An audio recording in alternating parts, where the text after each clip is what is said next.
primer lugar, por permitirme pasar por este santo lugar, sin ser nada, sin merecer nada, hermanos. Que Dios en su gracia infinita me permita en esta tarde compartir la palabra de Dios, nada menos y nada más que con la esposa del Cordero.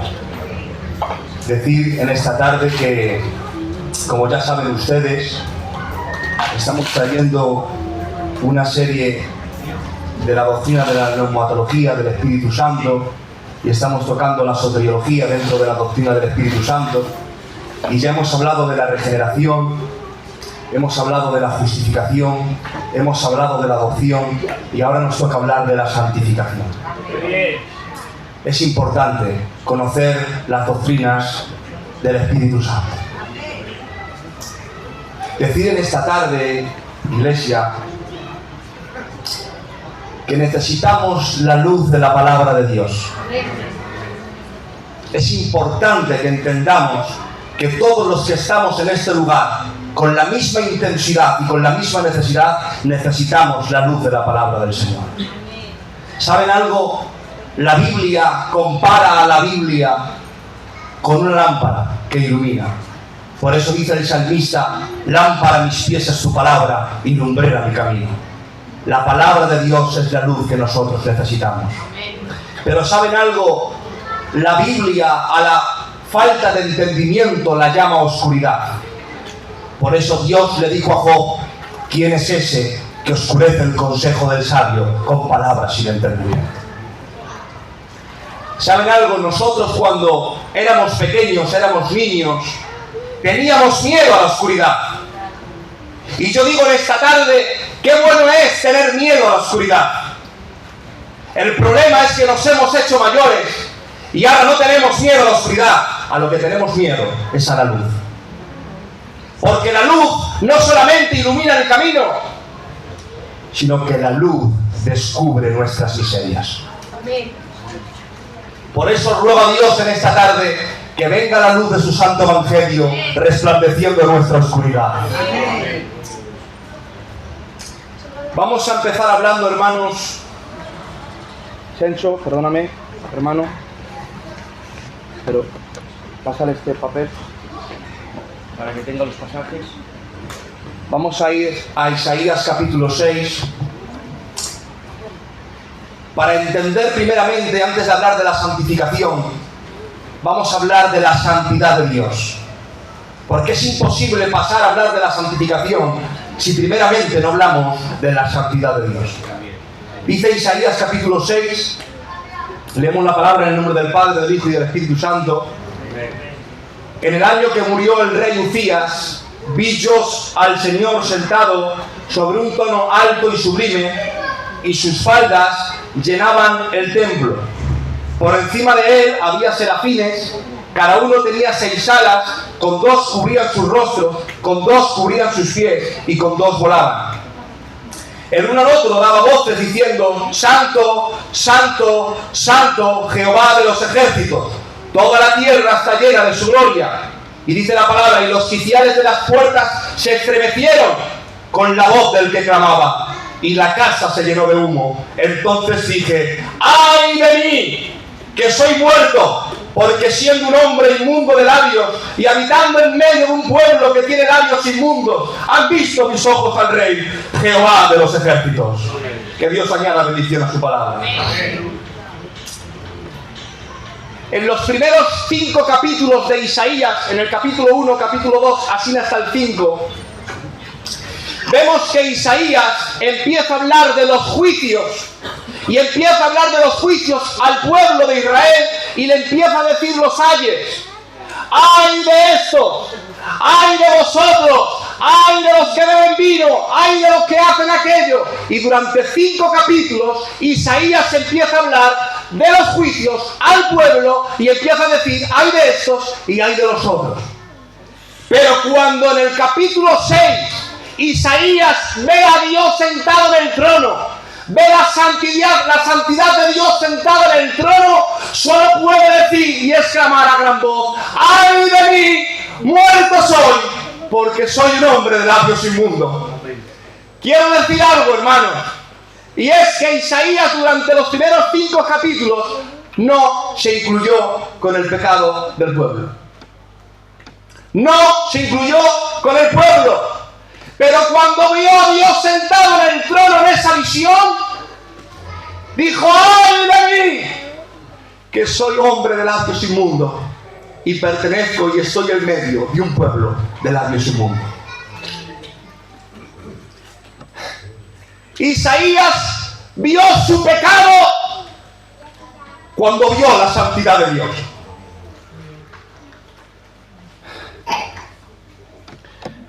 Cuando vio Isaías a Dios y vio su pecado, cuando hubo un mensaje de la santidad de Dios, cuando los serafines exclamaron: ¡santo, santo, santo! Y al Isaías escuchar el mensaje de la santidad de Dios, tuvo que decir: ¡ay de mí, que soy un pecador! Hoy déjame lanzarte una pregunta, iglesia del barrio España, porque esta pregunta es para ti.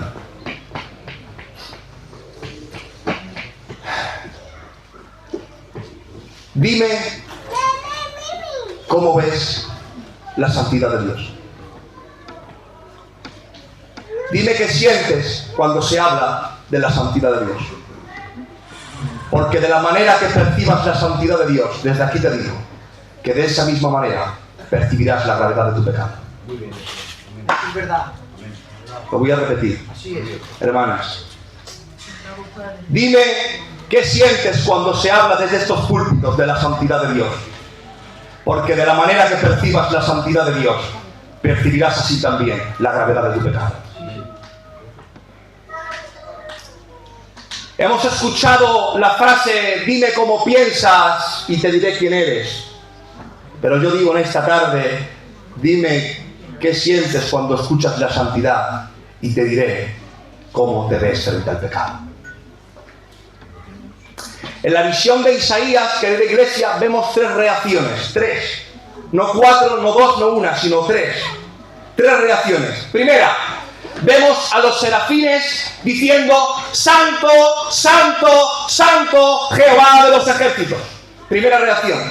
Vemos también una segunda reacción, iglesia, y es Isaías diciendo: ¡ay de mí, que soy un pecador! Pero también vemos una tercera reacción. Y vemos a los oficiales de las puertas estremeciéndose y temblando. Por lo tanto, cuando veas la santidad de Dios, tendrás un tipo de reacción de estas que acabamos de hablar. O bien, cuando se hable de la santidad de Dios, tú alabarás a Dios diciendo: santo, santo, santo. O verás tu pecado como lo vio Isaías y sentirás un clamor de arrepentimiento diciendo: ¡ay de mí! Pero de cierto te digo en esta tarde que esto solo lo puedes hacer si en ti hay vida de Dios. Si en ti ha ocurrido una regeneración y hay vida, entonces podrás reaccionar o bien como los serafines o bien como Isaías. Pero tengo que decirte en esta tarde que si en ti no está la vida de Dios, si en ti no ha ocurrido una regeneración, tu reacción será como los sitiales de la puerta que temblaron y se estremecieron. Los sitiales de la puerta son objetos inertes, sin vida, inanimados. ¿Y sabes lo que hicieron frente a la santidad de Dios y al mensaje de la santidad? Se estremecieron y temblaron. ¿Qué sientes cuando hablamos de la santidad de Dios? ¿Qué concibes cuando se habla de la santidad de Dios? ¿Te hace alabar a su santidad? ¿Te hace confesar tus pecados? ¿O te hace temblar de pavor y de miedo? Depende mucho de estas tres razones de cómo te encuentras delante de Dios. Estos oficiales de las puertas sintieron estremecimiento. Y la palabra estremecimiento no está hablando aquí en ese pasaje de un remordimiento o de algo que te compuje, no, sino de un temblor temoroso. Es el mismo temblor que dice en Lucas capítulo 8, versículos 27 y 28. Ese al ver a Jesús, lanzó un gran grito, ¡ay! Y postrándose a sus pies, clamó a gran voz, ¿qué tienes conmigo, Jesús, Hijo del Dios Altísimo? Te ruego que no me atormentes. En otras palabras, como dijo Santiago en capítulo 2, versículo 19, tú crees en Dios que es uno, bien haces, dice Santiago, pero también los demonios creen y tiemblan. Por lo tanto, hermanos, cuando nos enfrentamos a la santidad de Dios, cuando vemos la santidad de Dios cara a cara, por medio de la Santa Escritura y por medio del Espíritu Santo, si tiemblas, significa, hermano, que estás sintiendo lo mismo que sintieron los demonios. Una fe sin vida, que lo único que hace es temblar ante un Dios santo. Pero en esta tarde te digo que si no tienes a Dios en tu corazón, corras a los pies de la cruz en esta tarde. Porque el Dios que es santo, santo y santo, quiere salvar tu vida. Ahora surge la pregunta, ¿por qué necesitamos nosotros ser santificados? Porque la Biblia dice que sin santidad nadie, absolutamente nadie, verá al Señor. Por eso dice, sed santos, por cuanto yo soy santo. Es necesario, hermanos, ser declarados santos de la misma manera que somos declarados justos. Es una declaración judicial ante Dios, porque Dios es imposible que pueda tratar contigo si primero no se santifica de tu pecado. Ahora, ¿qué es santificar? ¿Qué significa la palabra santificar? La palabra santificar en el griego significa agiazo, que significa separar, poner aparte, dedicar para un fin en concreto, consagrar. Eso significa santificar. Por lo tanto, entendemos que cuando en la creación de Dios separó Dios la luz de las tinieblas, de la misma manera cuando Dios nos santifica, nos separa a nosotros de las tinieblas y nos lleva a su luz admirable. Por eso dice en Génesis capítulo 2, versículo 3, y bendijo Dios al séptimo día y lo santificó, lo consagró el sábado, porque en él reposó toda la obra que había hecho en su creación. Por eso dice la Biblia, hablando de la santidad inicial, como dicen los teólogos, o posicional, como comúnmente lo llamamos nosotros, que es la posición en que Dios pone al hombre en el momento que Dios nos salva. Esa es la santificación posicional. Esa es la santificación inicial. Es decir, Dios nos cambia, nos separa de la condición o de la posición en la que estábamos. ¿Y en qué posición estábamos? Muertos en delitos y pecados. Éramos tinieblas. Pero ahora, por medio del Espíritu Santo y de su obra, podemos ser llamados luz. Amén a su palabra. Amén. Por eso dice 1 Corintios capítulo 6, versículo 11, y esto erais algunos, mas ya sabéis que habéis sido lavados, ya habéis sido santificados, ya habéis sido justificados en el nombre del Señor Jesús y por el Espíritu Santo de nuestro Dios. Ahora, este texto, hermanos, disculpadme que pase por aquí. Esto erais algunos de vosotros, mas ya habéis sido lavados, ya habéis sido santificados, ya habéis sido justificados en el nombre del Señor Jesús y por el Espíritu de nuestro Dios. Dicen los teólogos, dicen los que saben, que este texto hay que leerlo de adelante hacia atrás. Y cuando este texto lo leemos de adelante hacia atrás, queda de esta manera. Dios Padre, hablando del Dios triuno, Dios Padre, nuestro Dios, por el Espíritu Santo, en el nombre del Señor Jesús, nos ha justificado, nos ha santificado y nos ha lavado. Aleluya. ¿Pero por qué? ¿Por qué hemos tenido que ser lavados? Dice, porque esto erais algunos de vosotros. Y empieza a enumerar todos los pecados que empieza a decir, esto erais algunos de vosotros, corintios, pecadores, ladrones, ávaros, borrachos. Y empieza a enumerar un sinfín de pecados que eran. Pero ahora habéis sido santificados, apartados, dedicados, consagrados para Dios. Está diciendo Pablo, si no os habéis hecho vosotros santificados. No habéis sido vosotros quienes os habéis santificado. No habéis sido vosotros que os habéis justificado. Este pasaje dice, habéis sido santificados, habéis sido lavados y habéis sido justificados. Por lo tanto, lo que nos está diciendo es que esto no es de nosotros, sino que es de Dios. Amén. A Dios sea la gloria. Amén. Pero ahora esto, de que hemos sido santificados, que hemos sido apartados del pecado, ¿para qué? Para volvernos a Dios. Es decir, volver al origen. Volver a lo que era Adán antes de que estuviera pecado. Eso es santificar. Volvernos a Dios, apartarnos del pecado. Porque el pecado en Adán nos separó de Dios, pero la santificación en el Espíritu nos vuelve a Dios. Pero no nos deja ahí, porque si la santificación posicional, escuchen bien por favor, que esto es importante, no nos deja ahí, porque si la santificación posicional fuera una santificación completa, no pecaríamos.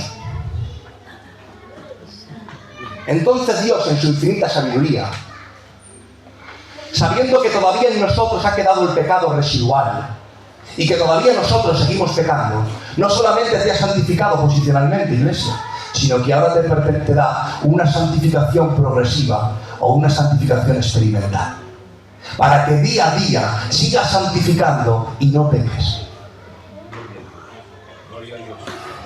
¿Lo hemos entendido? La santificación posicional no es una santificación completa, sino que la santidad de Dios está dividida, la santificación está dividida en tres fases: inicial, que es posicional; progresiva, que es experimental; y final, que es completa. Amén. Ahora, ¿cómo entendemos nosotros la santidad progresiva?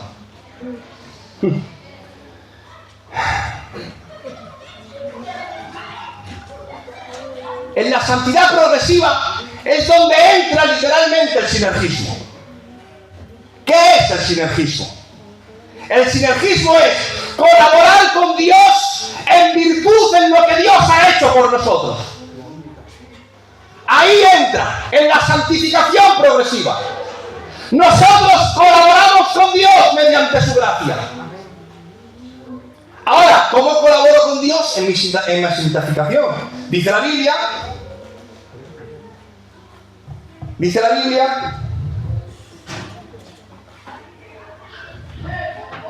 pon el texto, 2 de Corintios, Filipenses. Sí, por tanto, amados míos, como siempre habéis obedecido, no como en mi presencia solamente, sino mucho más ahora en mi ausencia, ocupaos de vuestra salvación con temor y con temblor. Ocupaos, el imperativo, dando una orden, ocúpate. ¿De qué? De tu salvación. ¿Cómo? Con temor y con temblor. Entonces, el hombre colabora con Dios. Ahora bien, se levantaron dos falsas doctrinas, tío José. Una llamada activismo y otra llamada quietismo. Ahora, todo, dice Sujel Michel, todo lo que termina en ismo es malo, malísimo. ¿Ves? Ismo. Por ejemplo, ser humano es bueno. Somos humanos. El humanismo es malo. Porque el humanismo es decir que el hombre está por encima de todas las cosas y que él es soberano. Entonces el humanismo es malo. Por ejemplo, la emoción es buena. El emocionalismo es malo. Porque el emocionalismo, cuando se añade la palabra ismo, estamos diciendo que debemos de guiarnos por nuestras emociones. Y la Biblia dice todo lo contrario, que debemos de guiarnos bajo la palabra del Señor. Por tanto, se levantó esta falsa doctrina. ¿Cuál? El activismo. ¿Qué es el activismo? El activismo dice que tú haces todas las cosas para santificarte y que no necesitas ninguna intervención divina para conseguirlo. Pues es el hombre que se santifica a sí mismo. Y eso es falso. Pero en contra del activismo se levantó el quietismo. ¿Qué es el quietismo? El quietismo dice que usted y yo no tenemos que hacer nada para santificarnos, que es Dios quien lo hace todo, y nosotros en palabras cotidianas comunes nos podemos echar a la bartola sin tener nada que hacer para santificarnos. Pero eso también es falso. Porque mi Biblia dice... No me lo cambies, Filipenses. Vuelvo a Filipenses, por favor. Por tanto, amados míos, como siempre habéis obedecido, no con mi presencia solamente, sino mucho más ahora en mi ausencia, dice Pablo, ocupaos en vuestra salvación con temor y temblor, porque Dios es el que en vosotros produce el querer para hacer por su buena y santa voluntad. Entonces, ahora tiene sentido si solamente decimos ocúpate, santifícate, ora, lee, trabaja y lo dejamos ahí, estaríamos entrando en un activismo antibíblico. Pero es que la Biblia dice, pero Él pone el querer por el hacer por su buena y santa voluntad. Entonces, si tú te santificas, hermana, si usted se santifica, hermano, si usted colabora con Dios, es porque Dios le pone las ganas a usted de poder hacerlo. Las ganas no surgen de usted, las ganas surgen del Espíritu Santo que trabaja en su corazón. Por tanto, ¿en qué nos gloriamos nosotros? ¿Qué es lo que hacemos nosotros para santificarnos? Simplemente colaboramos con lo que Dios nos ha dado. Ahora bien, quiero explicar esto bien.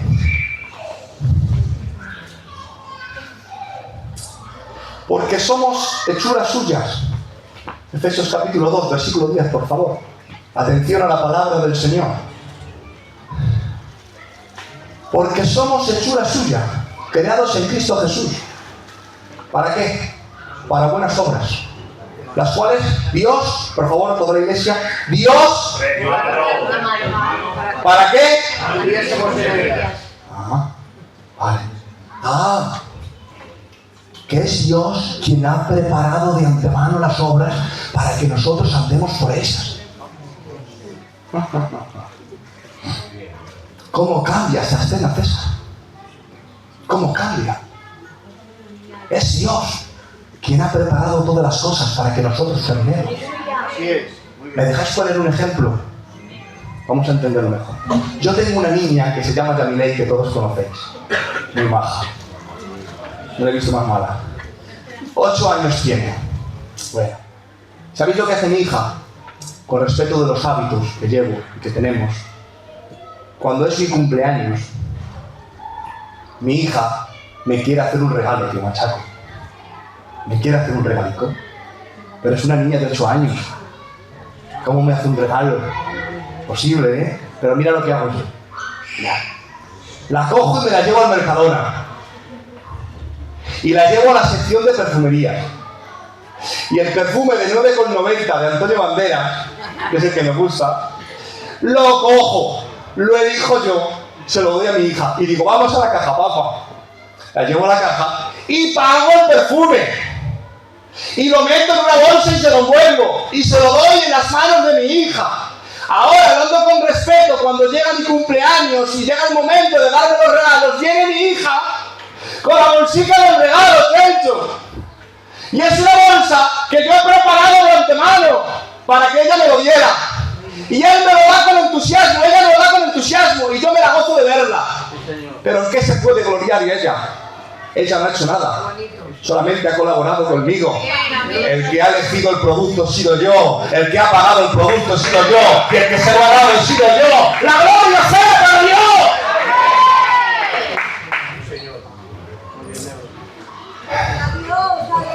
Otro ejemplo. Me gustan mucho los ejemplos. A mí se me parece que me hecho. Una vez un gitanico, un padre, que le dice a su hijo: mira, hijo, ya es hora que aprendas el negocio familiar. Vas a ir a vender una bestia, un burrico. Te vas a ir a vender un burrico a ese señor, a ese amigo.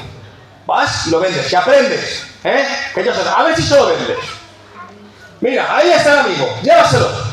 Va el hijo con el burrico, se lo lleva y hace el trato. Y viene el hijo gozando. ¡Mira, padre! ¡Que le he vendido el burro! ¡Que le he hecho el trato! Pero lo que el hijo no sabe es que este gitanico, que es muy sabio, ha llamado primero al amigo y le ha dicho: mira, tengo una bestia que es muy mansa, que es muy buena, que te la va a presentar mi hijo. ¡Cómprala! Y el hijo viene gozando. Señores, pero el que ha hecho la venta de antemano ha sido el padre. Así mismo nosotros estamos aquí, nos santificamos, estamos gozando, ¿verdad? Sí, pero quiero decirte que si estás aquí es porque Dios lo ha preparado. Amén. Amén. Aquí te doy, mira qué frase más bonita. Esta no es mía, Esta es de un jambico muy bueno. Estás disfrutando, en otras palabras, de estas dos ejemplos. Estás disfrutando del fruto de un árbol que tú no has plantado, que tú no has segado, ni que tú has regado. Tú solamente extiendes la mano y coges el fruto. Aleluya. Muy bien. Pregunto, ¿qué mérito hay en eso? Tú no lo has plantado, tú no lo has segado, tú no lo has regado. Te mereces la gloria tú. La gloria se la merece el jardinero, que lo ha plantado, lo ha regado y lo ha segado para que tú simplemente, por su gracia, extiendas la mano y puedas tomar del fruto que hay en ti. Amén. Colaboras en la santificación, pero la gloria es para Dios, no para ti. Voy a poner otro ejemplo, porque no digan que se me han malentendido. Voy a pecar de prudente. Tú vas a Madrid, tío José, que vas mucho a emplear. Eso significa que vendes mucho. Tú vas a Madrid, tío José, y eres tú quien coge el coche. Y eres tú que te dispones en la carretera y llegas a Madrid. Pero tú no has creado el coche, ni tú has diseñado la carretera. Tú simplemente te has beneficiado del coche y de la carretera. O lo mismo estoy confundido yo. Y resulta ser que eres un fiera. Que no solamente te has creado tu coche, te has comprado tu coche, que también, como arquitecto que eres, te has creado tú la carretera y ahora también pasas por la carretera. Y entonces la gloria ya no sería para Dios, sino para ti. Pero es que no es así, hermanos. Cuando entendamos que el que ha preparado el camino se llama Cristo, comenzaremos a vivir de otra manera. Amén. Cuando entendamos que lo que estamos haciendo simplemente es disfrutar de algo que ha hecho otro. Cuando entendamos esta verdad, hermanas, dejaremos de ver esto como una carga. Amén. Dejarás de ver esto como una carga y empezarás a disfrutar de lo que Dios ha preparado para ti. Aleluya. Que es muy difícil seguir a Dios, dice mucha gente. Que es muy difícil seguir a Dios. Claro que es difícil. Claro. ¿Por qué? Porque te crees que eres tú. Porque te crees tú que el que lleva la carga eres tú. Y por eso te es difícil. Pero dice la palabra que los mandamientos de Dios no son agravosos. Lo dice la palabra, no lo digo yo. ¿Por qué dices tú ahora que son agravosos? Será que no tienes la perspectiva bíblica que debes de tener. y estás poniendo tu mirada en ti, en tus fuerzas, en tus capacidades, en tus méritos, y has dejado a un lado el Señor. Pero cuando centras tu mirada en aquel que lo ha hecho todo por ti, empezarás a descansar y entenderás que la carga de Dios es ligera. Por eso dice la palabra, Mateo 11, 28 al 30, venid a mí, todos los que estáis trabajados y cargados, que yo os haré descansar. Llevad mi yugo sobre vosotros, aprended de mí, que soy manso y humilde de corazón. Y dice, y hallaréis descanso para vuestras almas, porque mi yugo es fácil y ligera mi carga. Qué raro, Señor. Dices que vengan a ti los cargados y los trabajados, que tú les vas a hacer descansar. Y ahora lo primero que me dices es que tome un yugo. Lo primero que dices es que trabaje. No lo entiendo. Pero es que el yugo no lo llevas tú solo. El peso del yugo lo lleva Cristo contigo. El peso total lo lleva Él. Y cuando entiendes que el yugo va sobre Él, no sobre ti, que tú simplemente estás al lado de Él, caminando por el camino arado que Él ya ha arado y ya ha preparado para ti, entonces entenderás que la carga de Dios es ligera. Gloria a su palabra.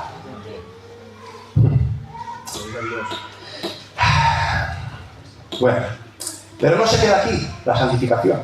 Como hemos dicho, hay una tercera fase, ¿vale? Y ya termino. Y es la santificación final o completa. O perfecta. ¿Qué es esta santificación? Es la santificación donde cuando estemos en el cielo, cuando no tengamos el pecado residual, podremos ser la imagen de Cristo para la gloria de Dios. Por eso dice la Biblia en Corintios capítulo 15, versículo 49, escuchad bien, así como hemos traído la imagen del terrenal, o sea, de Adán, traeremos también la imagen del celestial, que es Cristo. Por esto os digo, hermanos, que la carne y la sangre no pueden heredar el reino de Dios, ni la corrupción hereda la incorrupción. Hemos oído un misterio, no todos lo oiremos, pero todos seremos transformados en un momento, en un abrir y cerrar de ojos, a la final trompeta, porque se tocará la trompeta, y los muertos serán resucitados incorruptibles, y nosotros seremos transformados, porque es necesario que esto corruptible se vista de incorrupción, y esto mortal se vista de inmortalidad. Y cuando esto corruptible se haya vestido de incorrupción, y esto mortal se haya vestido de inmortalidad, entonces cumplirá la palabra que está escrita: olvida la muerte en victoria. ¿Dónde está muerte tu aguijón? ¿Dónde está sepulcro tu victoria? Ya que el aguijón de la muerte es el pecado, y el poder del pecado la ley, mas gracias sean dado a Dios, que nos da la victoria por medio de nuestro Señor Jesucristo. Amén. ¿Puedes dar un aplauso a la palabra del Señor?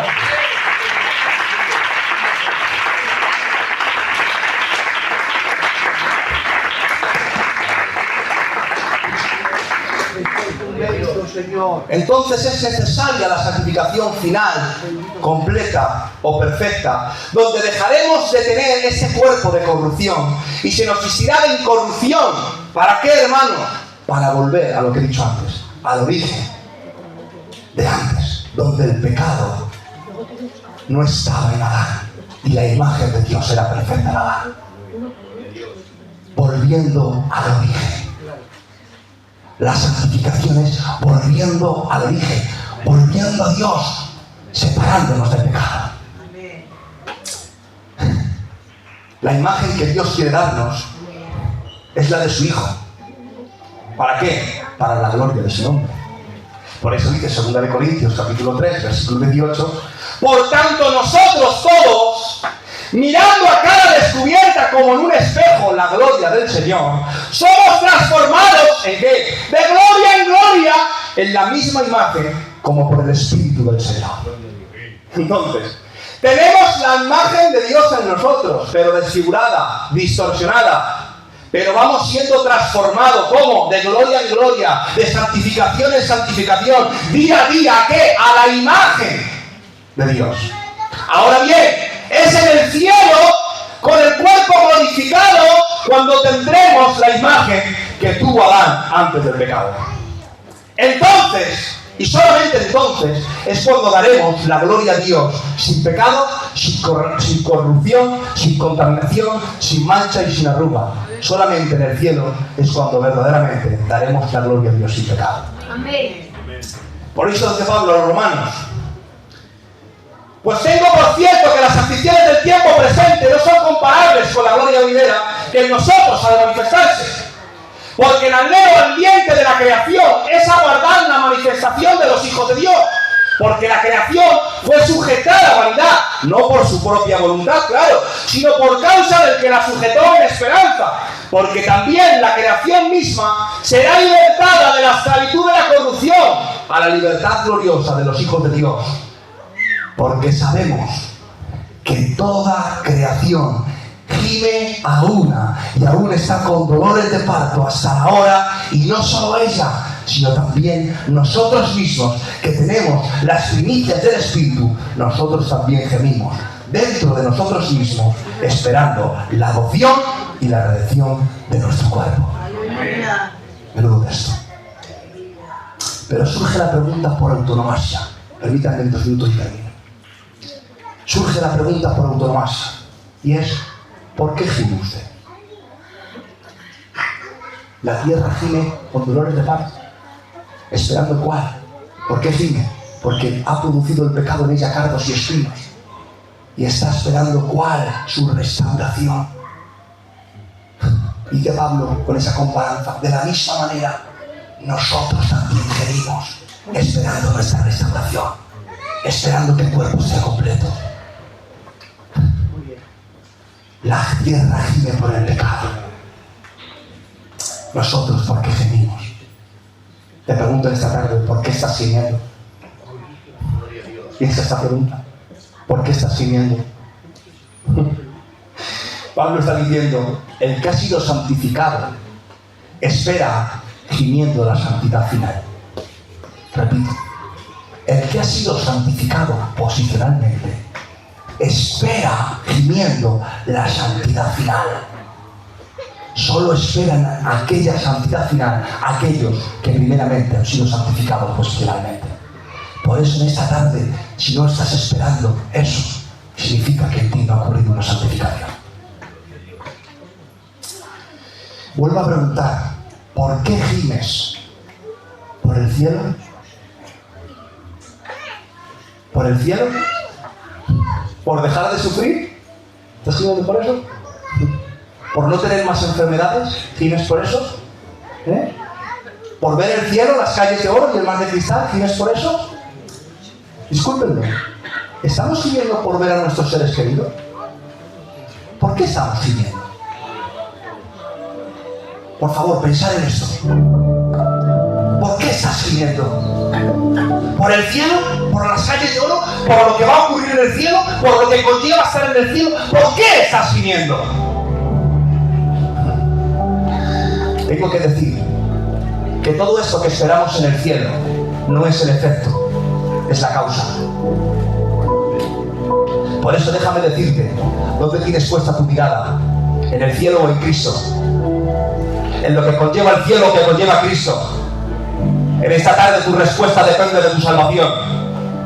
¿Dónde tienes puesta tu mirada? ¿En Cristo o en el cielo? ¿En los beneficios de Cristo o en Cristo? ¿Por qué estás gimiendo? Examinemos nuestro gemir en esta tarde, para que esté ubicado en el objeto correcto, que es Jesucristo nuestro Señor. ¿Para qué? Para ser la imagen de Cristo, para la gloria de Dios. Examina tu motivación en esta tarde.